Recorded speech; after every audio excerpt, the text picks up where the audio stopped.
The Abrahamic covenant and the promise of the land. The Abrahamic covenant has long been a cornerstone of theological discussion among Jews, Christians, and Muslims. While the Judeo-Christian tradition identifies Isaac as the covenant's primary heir, a significant body of Islamic scholarship maintains that the covenant's fulfillment comes through Ishmael, the forefather of the Prophet Muhammad. This interpretation emphasizes two core elements: the inheritance of the land stretching from the River of Egypt, commonly identified with the Nile, to the great River Euphrates, and the universal blessing promised through Abraham's seed, understood to be ultimately realized in Muhammad and the religion of Islam, regarded as the restored faith of Abraham. 1. The promise of the land. In the book of Genesis 15:18, God promises Abraham, "To your seed I have given this land from the river of Egypt to the great river, the Euphrates."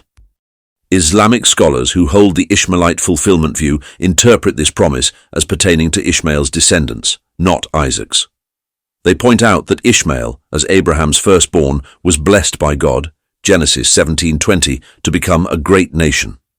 They argue that this land promise finds its historic expression in the geographic spread of Islamic civilization, from North Africa, along the Nile, across the Arabian Peninsula, and extending toward regions near the Euphrates. This territorial reality, they contend, is not coincidental, but rather a visible sign of the covenant's realization through Ishmael's lineage. 2. Blessing to all nations. In Genesis 12:3 and 22:18, God declares that through Abraham's seed, all nations of the earth will be blessed. Islamic interpretation sees this ultimate blessing embodied in Muhammad, a direct descendant of Ishmael, whose mission was not confined to a single people, but extended universally.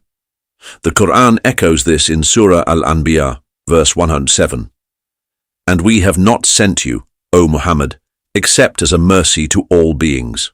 From this perspective, Islam is not a new religion, but the restoration of the original monotheism of Abraham, free from the tribal exclusivity sometimes associated with later Israelite identity.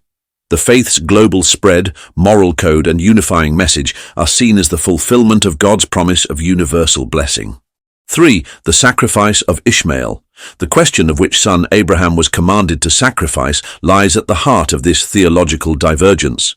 The Quran, Surah As-Safat 37:99-113, narrates the event without initially naming the son, but the sequence of verses places the announcement of Isaac's birth after the sacrifice episode, implying that Ishmael was the son offered. Proponents assert that Ishmael's role in this trial signifies divine confirmation of his status as the covenant's chosen heir. They maintain that the shift to Isaac in the Hebrew scriptures represents a later alteration by Israelite scribes to bolster their own national claim to covenantal blessings. 4. Scriptural alterations and covenant identity. Those who uphold the Ishmaelite view argue that ancient Israelite scribes reframed certain historical narratives to affirm Israel's unique claim to God's promises. In their understanding, the Torah's emphasis on Isaac as the covenantal son serves to align the covenant with the Israelite nation, while the Quran restores the original truth of Ishmael's role. 5. The Sinai Covenant, a separate agreement. The Sinai Covenant, delivered centuries after Abraham, was made specifically with the Israelites. It outlined a detailed legal and moral framework binding the Israelite community to God through laws and rituals. Unlike the Abrahamic covenant, which Islamic scholarship sees as global and unconditional, the Sinai covenant is conditional, requiring obedience to maintain divine favor.